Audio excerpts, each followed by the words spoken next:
الحمد لله رب العالمين والصلاة والسلام على سير الأبرار وفخر المرسلين وعلى آله الطيبين وأصحابه الطاهرين.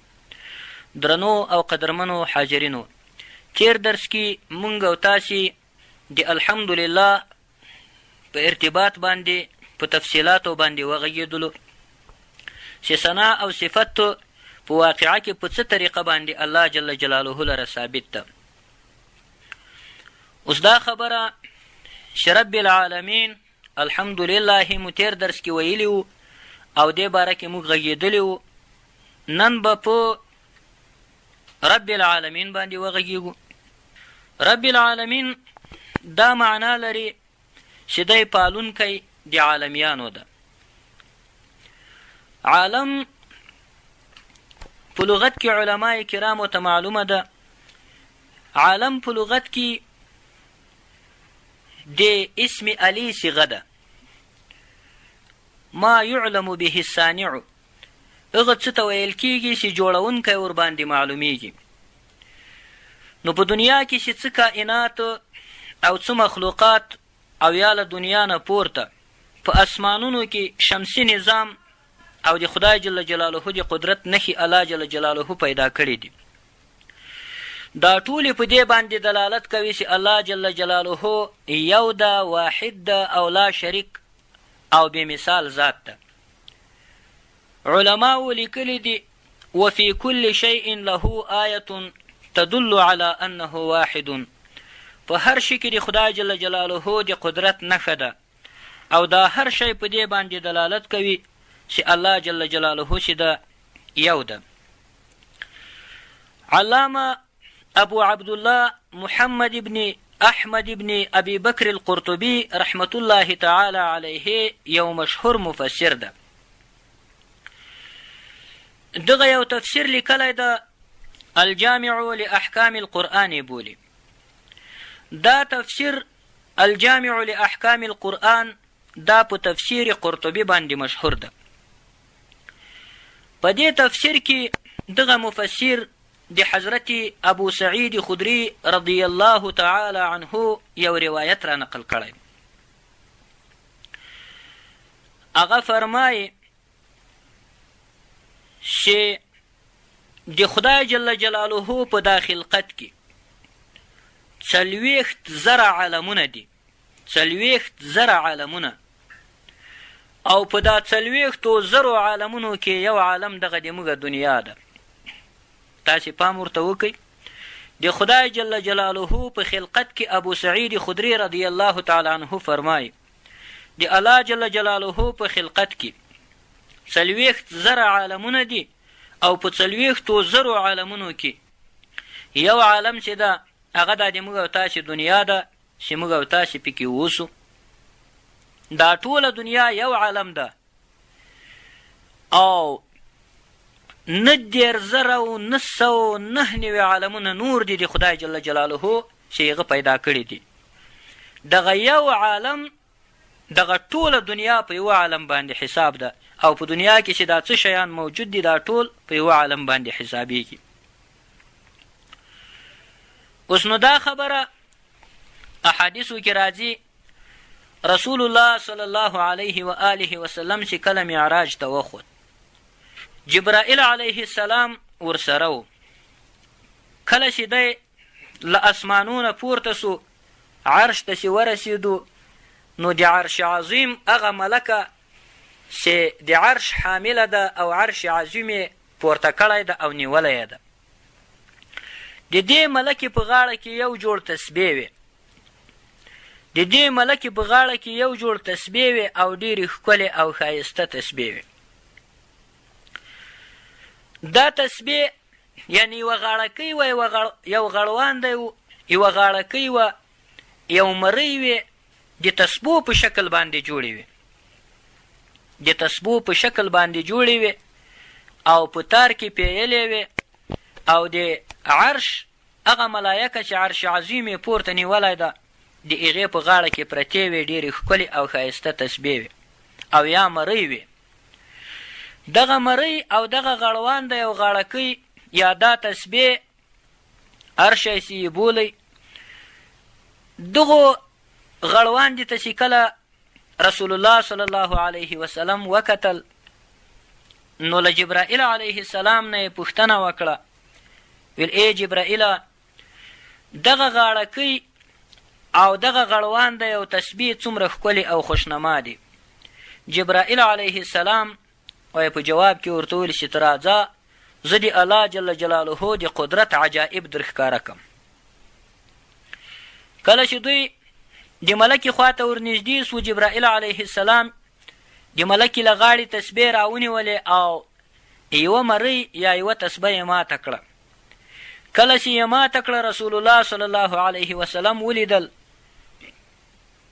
چې په هغې مرۍ کې بله دنیا وه، بل جهان و، نورې ځمکې وې، نور اسمانونه و، نور مخلوقات و، ګرځېدل ژوند او زندګي یې کوله، داسې یوه دنیا پکې جوړه وه لکه دا دنیا.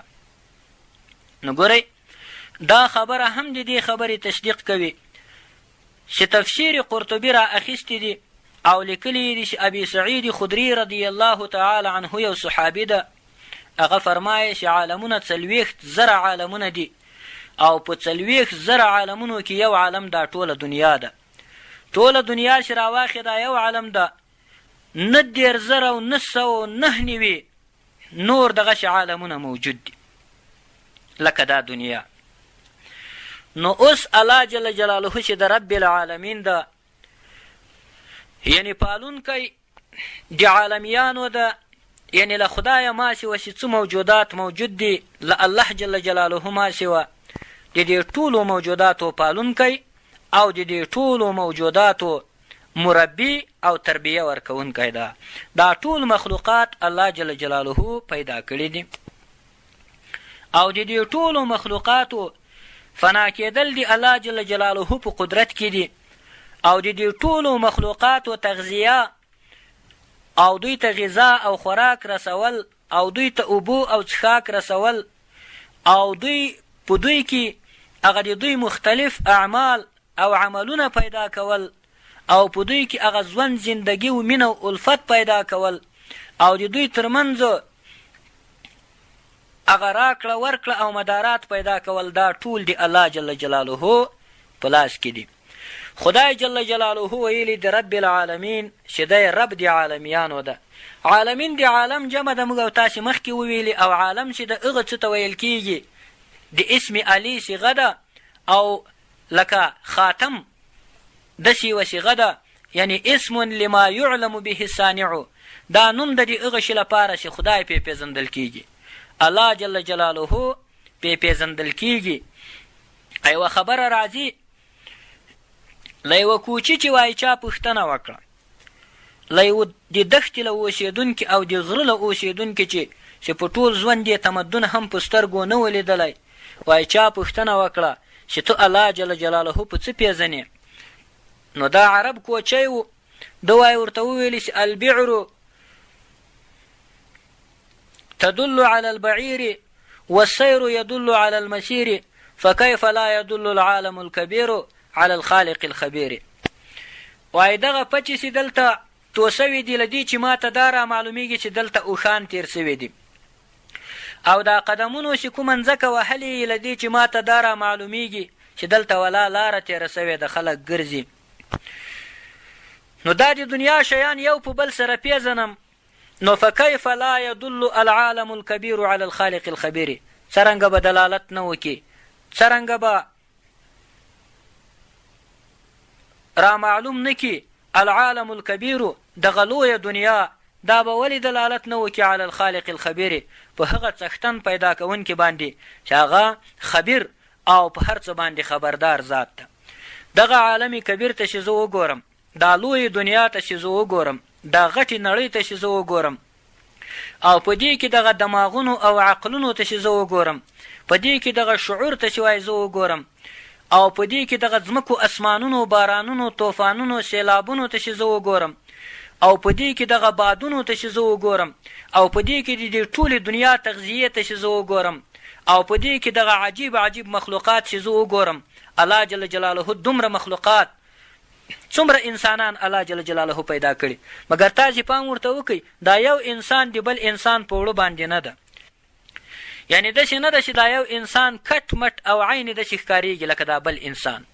صحیح ده یو انسان به بل انسان ته ګرځېدلی وي، یو انسان به بل انسان ته سوی وي، د یو سړي قواره به لکه د بل سړي داسې ښکارېږي، خو په هر څه کې په ټولو شیانو کې دا دواړه سړي سره برابر نه وي. دا ټولو انسانانو ته الله جل جلاله جلا جلا سترګې ورکړي، دا ټولو انسانانو ته الله جل جلاله جلا جلا پزې ورکړي دي، او دا ټولو انسانانو ته خدای جل جلاله جلا جلا قسم غاښونه ورکړي دي، او دا ټولو مخلوقاتو ته الله جل جلاله جلا جلا خولې ورکړي دي، او دا ټولو مخلوقاتو ته خدای جل جلاله جلا جلا روزي وررسوي، او دا ټولو انسانانو ته خدای جل جلاله بیل بیل ذهنونه ورکړي دي، او دا ټولو انسانانو ته خدای جل جلاله جلا جلا پښې ورکړي دي، او دا ټولو انسانانو ته الله جل جلاله جلا جلا درک او احساس ورکړی دی. بیا د الله جل جلاله د قدرت دا نښې تاسې پام ورته وکئ.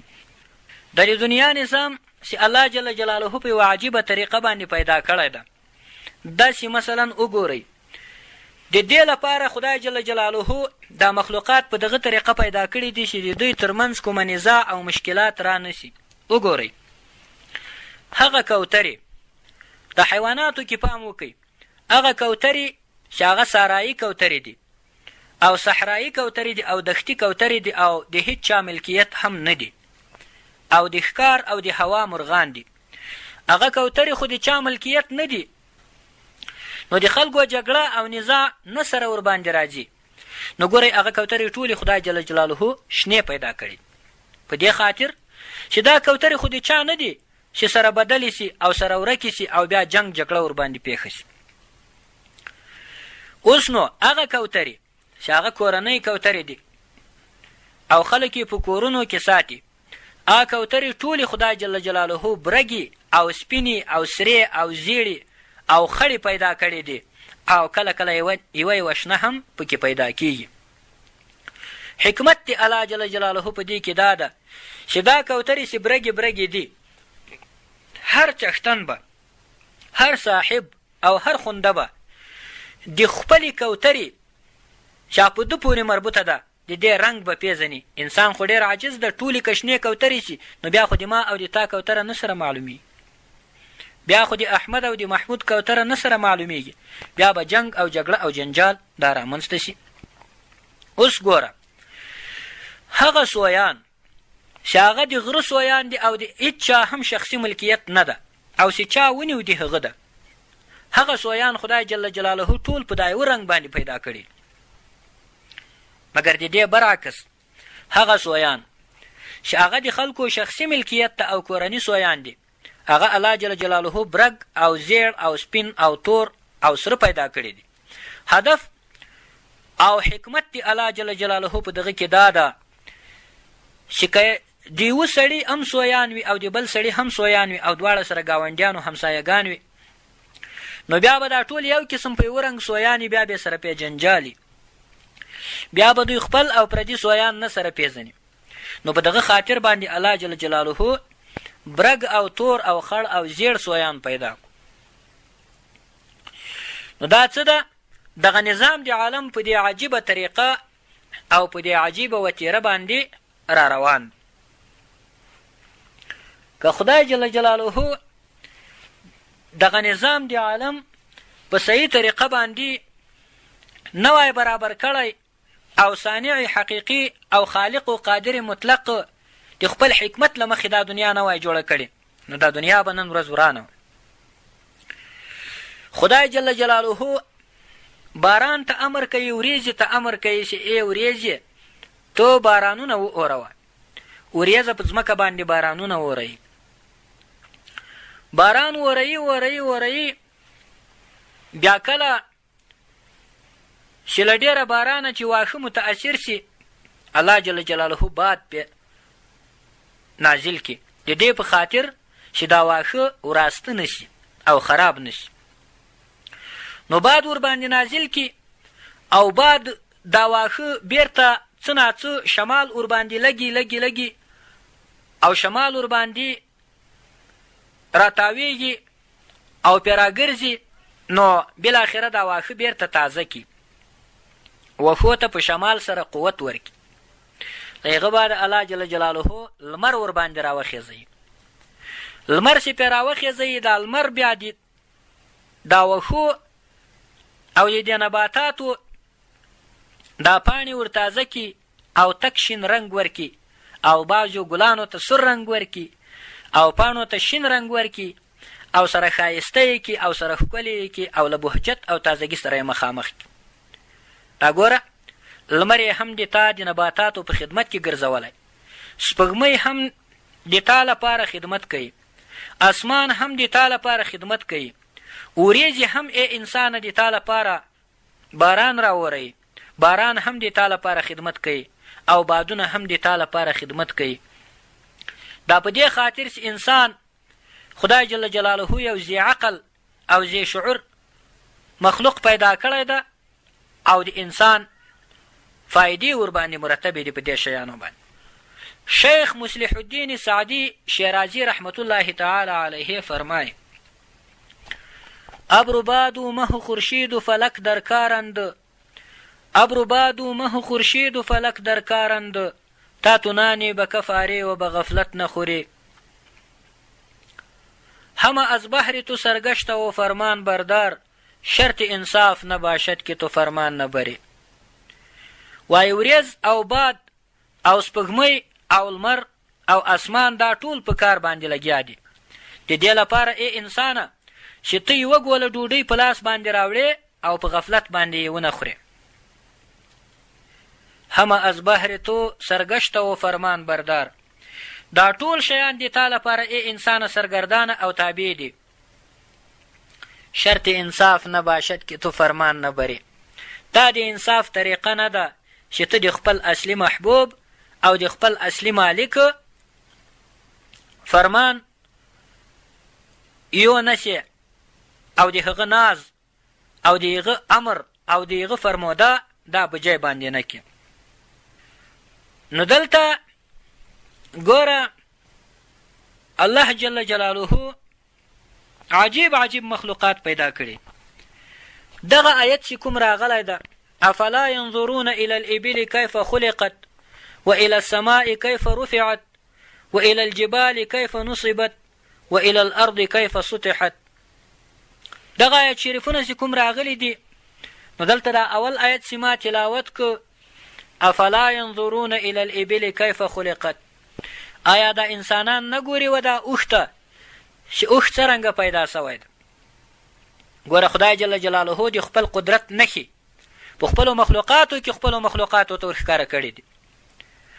اوښ چې الله جل جلاله پیدا کړی ده، په دا پستو او نازکو سونډو باندې څنګه سخت او ټینګ او کلک ازغي خوري، او بیا یې معدې ته بیایي، او په معده کې بیا څوړ هاضمه ورکړې ده، او د هاضمې جهاز او سیستم یې څومره قوي ده چې بیا دغه تیرو او تیز ازغي دغه اوښ هضم کولی هم سي.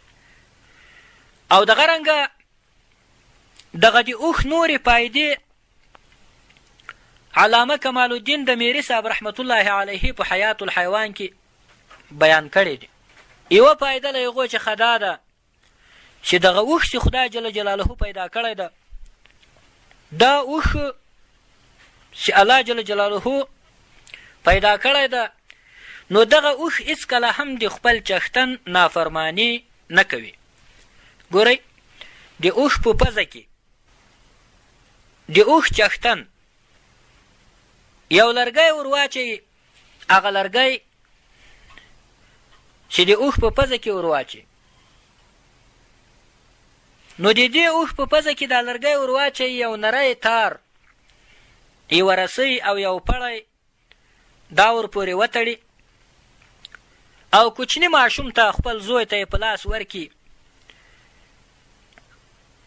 نو بس هغه اوښ سره له دومره قوت او له دومره طاقته د هغه وړکي چښتن نافرماني نه کوي، او له شا پسې رواني هر ځای ته چې چښتن دا اوښ بیایي، هر څومره بار چې په دې اوښ باندې باروي، هر څومره چې دا اوښ په عذابوي، دا اوښ فرمانبرداره او تابع او له شا پسې رواني. نو په دې کې د خدای پاک دا حکمت ده چې انسانانو ته دا ورښیي چې ای انسانه، د اوښ چښتن دا خو یو مجازي چښتن ده او یو ناچیزه چښتن ده او هیڅ چښتن نه ده په واقعه کې. انسان د ډېر عاجز ده، د خدای مخلوق ده، مګر اوښ بیا اوښ ده او حیوان ده او ناپوه حیوان ده او عقل هم نه لري، صرف شعور خدای پاک ورته ورکړی ده، مګر بیا هم په خپل چښتن پسې له شا رواني او هیڅکله هم د هغه نافرماني نه کوي. کومې خواته چې چښتن دی سوقاوه او روانوي هغې خواته رواني. څومره بار چې چښتن ورباندې باراوه هغومره بار دی په ځان باندې اخلي د خپل چښتن د خوشحالي په خاطر باندې. نو ای انسانه، د تا چښتن خو خدای جل جلاله ده. الله جل جلاله مالک مطلق او قادر مطلق او خالق مطلق ده او ټول شیان خلقن او ملکن او عبیدن د الله جل جلاله دپاره دي. نو خو اصلي چښتن ده او د رښتیا چښتن ده او د کائناتو واکمن او ځواکمن ذات ته په کائناتو باندې او ټول کائنات دو پیدا کړي دي او ته خو د خدای جل جلاله مال یې، د الله ملک یې، خدای پیدا کړی یې، نو ته ولې د خدای جل جلاله نافرماني کوي؟ او که بیا د خدای جل جلاله نافرماني کوي نو بیا د خدای جل جلاله له ځمکې ووځه. الله پاک دا ځمکه د تا دپاره پیدا کړي او ته یې په ځمکه کې پیدا کړی او دلته یې سهولتونه درته برابر کړي دي او دلته یې حق او ناحقه لاره در ښوولې ده او ته یې دین او اسلام ته سوق کړی، تا ته غنم درکوي، تا ته مړۍ درکوي او تا ته چای درکوي او تا ته خوراکونه درکوي، تا ته رقم لذیذ او خوندور خواړه درکوي، ته بیا هم په هغه برسېره نافرماني د خپل چښتن کوي. نو بیا څه وکړه؟ نو بیا دغه خلکو ته خدای جل جلاله سورة رحمان کې فرمایي: یا معشر الجن والانس ان استطعتم ان تنفذوا من اقطار السماوات والارض فانفذوا لا تنفذون الا بسلطان فبأي آلاء ربكما تكذبان. یا معشر الجن والانس، ای ټولې د پیریانو او د انسانانو، ان استطعتم کچیرې د تاسې طاقت وي، ان تنفذوا من اقطار السماوات والارض، چې تاسې ووځئ له هغه کنارو د اسمانونو او د ځمکې چې فانفذوا، نو بیا خو ووځئ د خدای تر اسمان لاندې د خدای نافرماني مه کوئ، د خدای په ځمکه باندې د خدای نافرماني مه کوئ، د خدای جل جلاله په مړۍ باندې موړ سي او د خدای جل جلاله په حدودو ور ولاړ سي او د خدای جل جلاله اطاعت پرېږدي او د خدای جل جلاله له اوامرو چې سر وغړی او د هغه په نواهیو باندې ور ولاړ سي. نو ګوره کالي دي د خدای جل جلاله اغوستي دي ځکه هغه درکړي دي، خوراک دي د خدای جل جلاله وکړو ځکه دا غذا تا ته خدای پاک درکړه، او دا ځمکه د خدای جل جلاله ده چې دا تا ته یې درکړې او ته پرې ناست یې، دغه فضا د خدای جل جلاله ده چې دا شمال په تا باندې لګېږي، دغه اسمان د خدای جل جلاله ده چې ته ترې لاندې ناست یې، نو دې ته خو دې سړي ته نمک حرام ویل کېږي. نمک حرام هغه څوک ده چې یو څوک احسانات ورسره کوي او دی بیا په مقابل کې جفا ورسره کوي.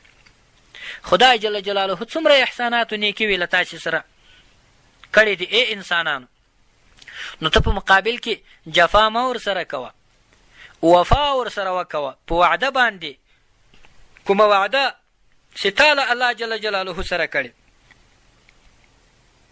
د الستو په ورځ باندې تا وعده ورسره کړې، تا ورته وایي چې ای خدایه پاکه ته د موږ رب یې، بلکل ته د موږ رب یې. بل ځای کې چې قرآن کریم نازلېدو الله جل جلاله اسمانونو او ځمکې او غرونو ته ور عرض کو، هغو وویل موږ د دې قرآن کریم تاب نسو راوړی، په موږ یې مه نازلوه.